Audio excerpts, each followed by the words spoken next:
இயேசு கிறிஸ்துவின் நாமத்தினாலே உங்கள் யாவருக்கும் என்னுடைய வாழ்த்துதலை தெரிவித்துக் கொள்கிறேன்.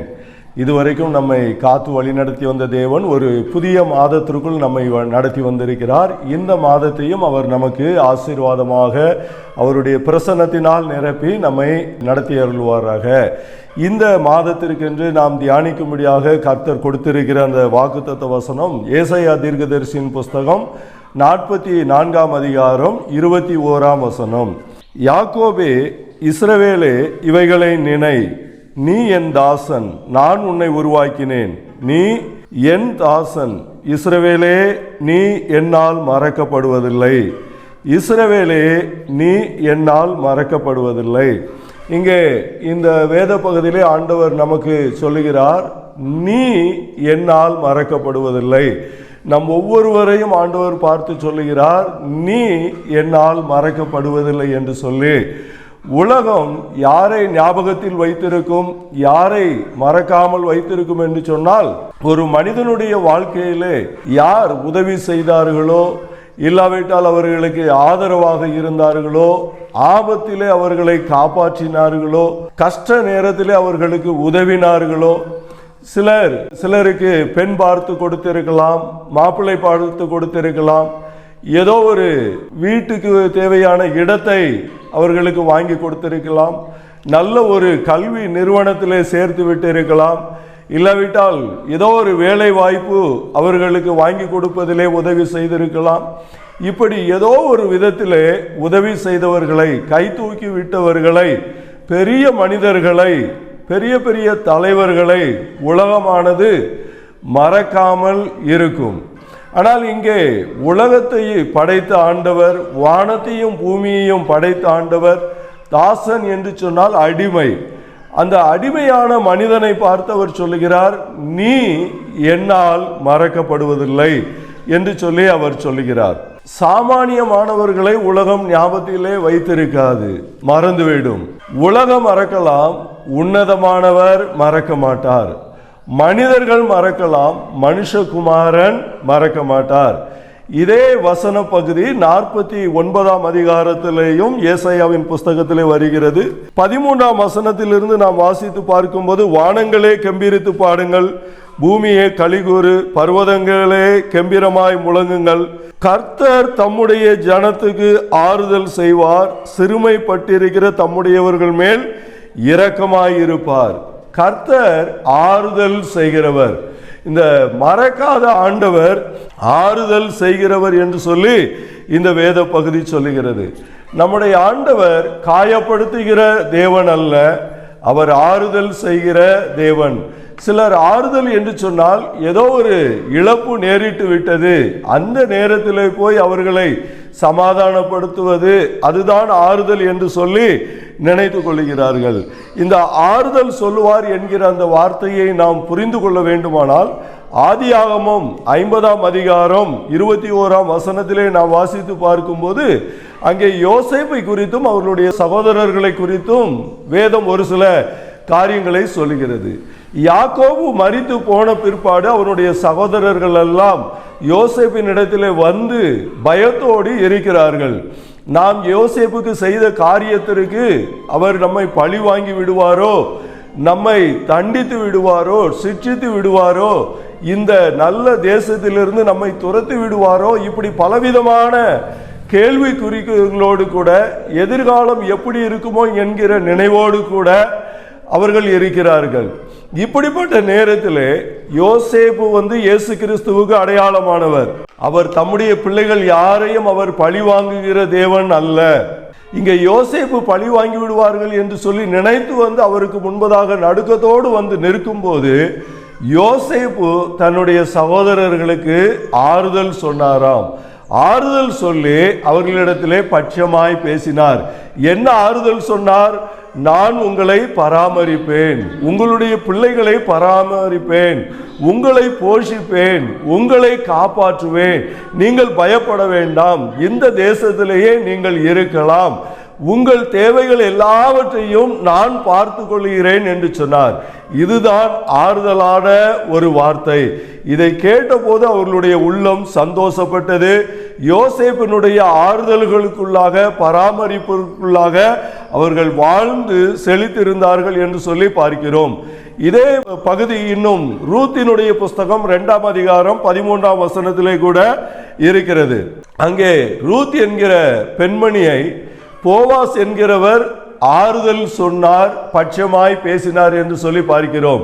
நான் அந்நிய தேசத்தாளாக இருக்க என்னிடத்தில் நீர் ஆறுதல் சொல்லி பட்சமாய் பேசுவதற்கு நான் எம்மாத்திரம் என்று சொல்லி அவள் கேட்கிறதை நாம் பார்க்கிறோம். அப்படியானால் ரூத்தின் இடத்தில் அவர் என்ன ஆறுதல் சொன்னார்? நீ எங்கேயும் வேறே வயலுக்கு போக வேண்டாம்.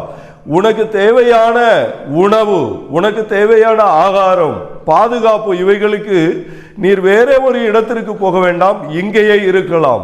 உன்னுடைய தாகத்திற்கு நான் தண்ணீர் தர சொல்லுகிறேன், உனக்கு வறுத்த பயிற்றை கொடுக்க சொல்லுகிறேன் என்று சொல்லி பட்சமாக பேசினார். அந்த நாளிலே அவளுக்கு தேவையான கோதுமை, உணவு, ஆதாரம் எல்லாம் அவளுக்கு கிடைத்தது. இப்படி நம்முடைய ஆண்டவர் ஆறுதல் செய்கிற தேவனாக இருக்கிறார். ஆதியாகமம் 49:14 வசனத்திலே பார்க்கும்போது, சீயோனோ கர்த்தர் என்னை மறந்தார், கர்த்தர் என்னை கைவிட்டார், அவர் என்னோடு இல்லை என்று சொல்லி இவ்வளவு தேவனுடைய பராமரிப்புக்குள்ளாக இருந்து வந்தாலும், சியோன் என்று சொன்னால் இஸ்ரவேல் தேசத்தை இங்கே குறிக்கிறது. இஸ்ரவேல் தேச ஜனங்கள் எல்லாரையும் குறித்து சொல்லுகிறது. அவர்கள் சொல்லுகிறார்கள், கர்த்தர் எங்களுக்கு ஆறுதலாக இல்லை, இரக்கமாய் இல்லை, அவர் எங்களை கைவிட்டு விட்டார் என்று சொல்லி சொன்னார்கள். அவர் எங்களை மறந்து விட்டார்கள் என்று சொன்னார்கள். அடுத்த வசனம் சொல்லுகிறது, ஸ்திரீயானவள் தன் கற்பத்தின் பிள்ளைக்கு இறங்காமல் தன் பாலகனை மறப்பாளோ?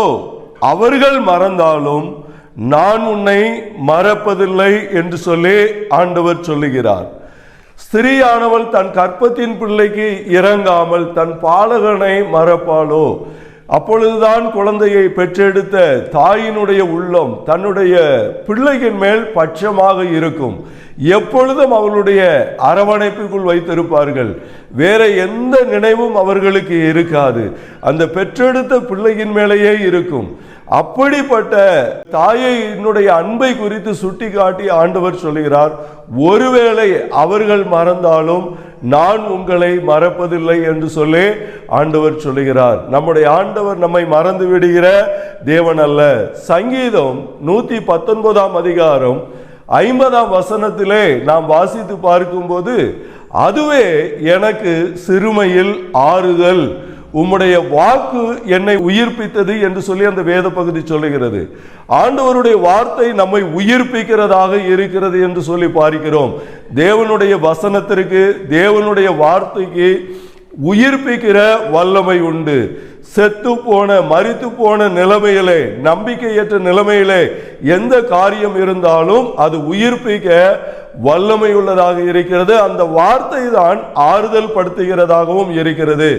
49ஆம் வசனத்திலே நாம் வாசித்து பார்க்கும்போது, என்னை நம்ப பண்ணின உம்முடைய வசனத்தை எனக்காக நினைத்தருளும் என்று சொல்லுகிறார். ஆண்டவருடைய வசனம் நம்மை அவர் மேல் நம்பிக்கை வைக்கும்படியாக இருக்கிறது. இஸ்ரவேலர்களுக்கு, தாவீதுக்கு ஆண்டவர் எவ்வளவோ வாக்குத்தத்தங்களை கொடுத்திருந்தார். அவைகளை எல்லாம் அவர்கள் நம்பினார்கள். அதுதான் அவர்களுக்கு ஆறுதலாக இருந்தது. அதுதான் அவர்களை உயிர்ப்பித்தது. ஆண்டவர் உங்களுடைய வாழ்க்கையிலையும் எத்தனையோ வாக்குத்தத்தங்களை கொடுத்திருக்கலாம். அவைகளை நீங்கள் நம்பி இருக்கலாம். அந்த நம்பிக்கை ஒருபோதும் வெட்கப்படுத்தாது. இந்த ஏசாயா 49ஆம் அதிகாரத்திலே நாம் வாசித்து பார்க்கும்போது தொடர்ந்து அவர் சொல்லுகிறார், இதோ உன்னை என்னுடைய உள்ளங்கைகளில் வரைந்திருக்கிறேன், உன்னுடைய மதில்கள் எப்பொழுதும் எனக்கு முன்பதாக இருக்கிறது என்று சொல்லுகிறார். எவ்வளவோ ஆண்டவர் நம்மேல் அக்கறை உள்ளவராக, கரிசனை உள்ளவராக, நம்மேல் அவர் நினைவுள்ள ஆண்டவராக இருக்கிறார். எப்பொழுதும் அவருடைய கண்களுக்கு முன்பதாக நாம் இருந்து கொண்டே இருக்கிறோம் என்று சொல்லி பார்க்கிறோம்.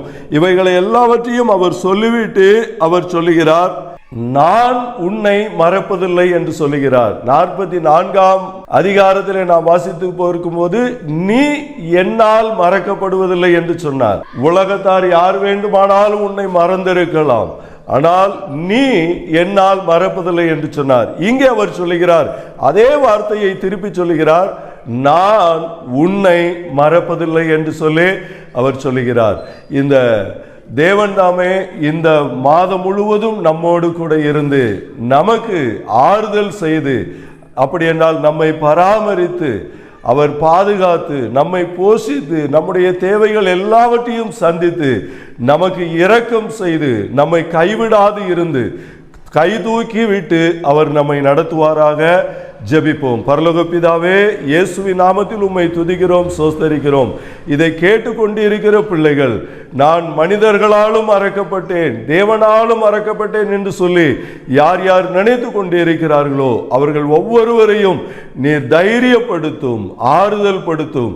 நீ என்னால் மறக்கப்படுவதில்லை என்று சொல்லி அவர்களை உயிர்ப்பிக்கும்படியாய் துதி கன மகிமை உமக்கு செலுத்தி இயேசுவின் நாமத்தில் ஜெபிக்கிறோம் பிதாவே, ஆமென்.